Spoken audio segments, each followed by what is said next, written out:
the moment we've all been waiting for. A 30-year-old man's review of Mean Girls the Musical. I damn near called it High School Musical again. I almost referenced it. Uh-oh, the co-host is making an appearance. Uh-oh. Now, Lego didn't go to Mean Girls last night. He stayed home. Full disclosure, we have mice.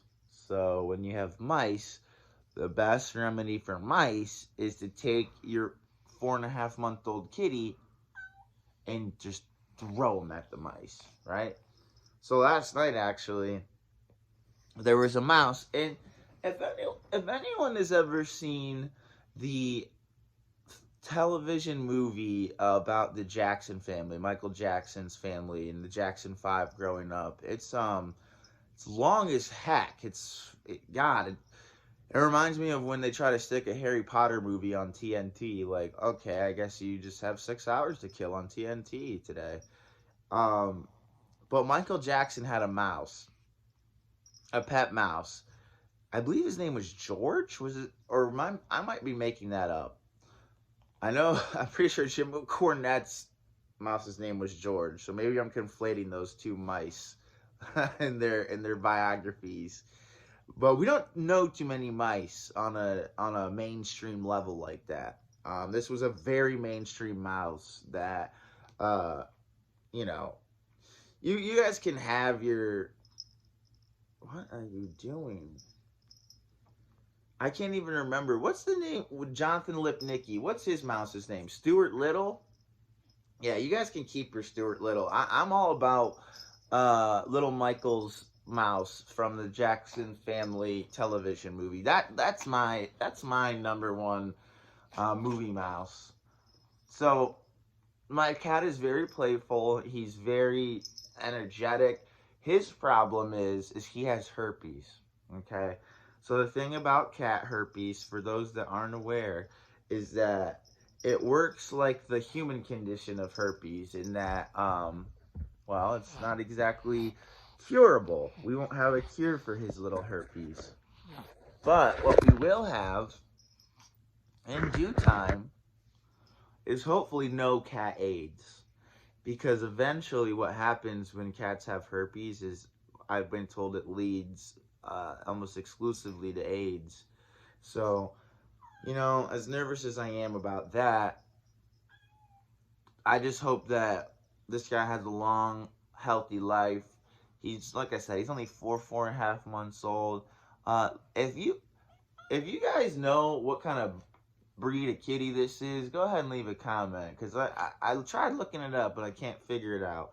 He's a sick kitty, but he's so playful, and he's growing every day, and I think he loves his daddy. So enough of you, Lego. I introduced him in a previous video, and I didn't actually, when I was cutting up the video, that was left on the cutting room floor.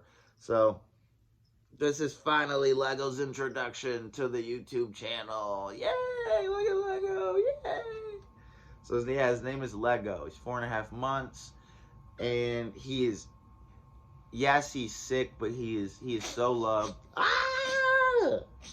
See, I can't tell if that's a fur ball or what. Like, what is that? What are you doing? Is that just your herpes, or is that a hairball? See, because he likes to go into the bathroom and just lick out of the drain, the shower drain. It's disgusting. Every time I catch him, I try to tell him bad kitty, but yeah.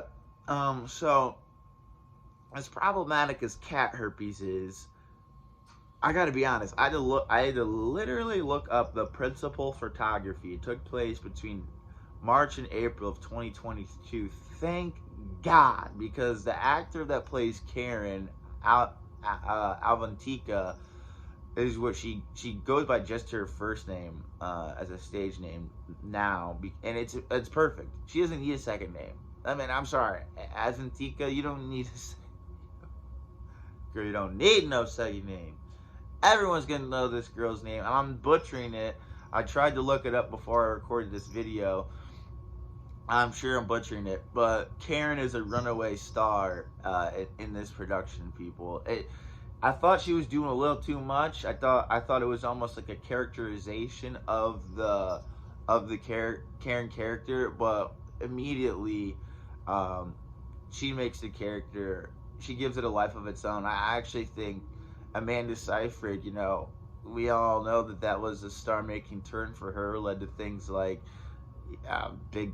Was it big? It wasn't Big Fat Greek Wedding. What's the Mamma Mia? I'm pretty sure she was in the newer Mamma Mia. But absolutely star turning performance. And again, as a 30-year-old man, I was like, there were maybe this is just me being older. I thought there were times where the movie was, the movie sets out immediately. It's for a TikTok audience. That's what I felt. But somewhere along the line, the movie sort of shifts gears, and it's clearly servicing its older fans. And it was so weird because I thought the tonal shifts, and I thought their failure to find the audience that they were truly going after. Because I mean, the opening scene is literally a TikTok. Like, the opening scene is a TikTok, and then you go on from there, and there's a lot of how you say. I mean, I don't know. There's only a couple cringe lib lines, if you will, and that they throw certain things in your face that ought to be thrown in your face because it's 2024. I'm sorry, but there's gonna be gay couples kissing. There's gonna be all sorts of stuff like that. You know what? It's cool because it's 2024, and it's almost a shock to see it. But then you're like, oh yeah, it's 2024. This is probably how it should be. So my only concern was that these characters are juniors in high school, and here I am oogling and ogling over this Karen character, and she's this overly sexualized. They reference that she's had sex with 11 dudes. I'm sorry, but if my daughter who's a junior in high school had sex with 11 guys already, I would be fucking. I'd be messed up about it. I'll be honest. I think I'd be pretty messed up about it. So, again, maybe that's just the times. We gotta let these women be free, and obviously we should. But straddling the line between these, women and children, I literally had to look up the principal photography to make sure that Avantika wasn't a child when performing these overly sexualized dance routines, numbers, and whatever. But yeah, she was 18, which doesn't make me feel any better. Like, let's get to this just like this idea that, oh, she's exactly 18, that makes it okay. It doesn't necessarily make it okay. Sure, she was of consenting age and she was an adult when she made these things, but it's pretty uncomfortable.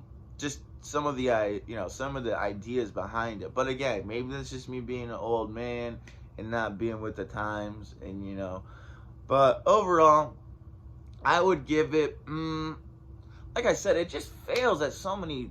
It just fails so early on. Like, there was points early on in the movie where I was laughing at it, not with it, because I think it really, really, really tried to ingratiate itself with the newer audience. But then immediately, and halfway through the movie, you're like, is this still a musical? They kind of the musical numbers definitely taper off, and I'm not so sure that was a good thing. But yeah. Some tonal shifts. I just felt like they really didn't know what audience they were going for, and in an attempt to service everyone, I think they left both parties a little bit disappointed because there's certain lines from the original movie, like he doesn't mention it. Tim Meadows doesn't mention Anthony at all. Where's Anthony? Anthony's of the age now he could have his own kid. What did Anthony name his child? How is that too problematic? But the 18-year-old doing all this crazy stuff in the name of sex and rock and roll. It's just interesting, an interesting dichotomy. But if the message just in general is, you know, let girls be girls and be confident and do what they want to do, and also just in general be nice to people and don't talk behind people's backs, and the last line was like, the last line was something about don't be a dick or something about a dick, and then of course two little kids walked by me as they were exiting the theater. I was like, oh, okay. So again, what is the audience for this movie? Is it people my age where you can say this sort of inappropriate stuff, or, you know, is it for kids because it's a musical? Is it for high schoolers? Like, it's strange times we're living in, and I'll be honest, Tina Fey delivered a somewhat strange movie to the masses here. But if I were to rate it on the classic Buff the Movie Slayer scale, uh, 6.25 is my final grade for Mean Girls, the musical. Mean Girls, I apparently it's not Mean Girls 2. Apparently there was a direct-to-video Mean Girls 2. Good God. I guess the only other big thing to touch on is Amy Poehler is not in the movie, and while Busy Phillips does a tremendous job, like a crazy good job. And actually, that's probably one more thing I wanted to mention. They did a good job of casting. The casting, whoever the casting director is, just nailed it with this movie. The casting director nailed it, and especially once they knew at some point they weren't getting back Amy Poehler, they definitely nailed it. But it's just, even in the theater, you could kind of feel the air get let out of the room a little bit when Amy Poehler and her rock hard fake boobs weren't back in Mean Girls. But yeah, that's about it. I can't imagine, on top of how much I already talked about it last night, that I can talk any more about Mean Girls the musical.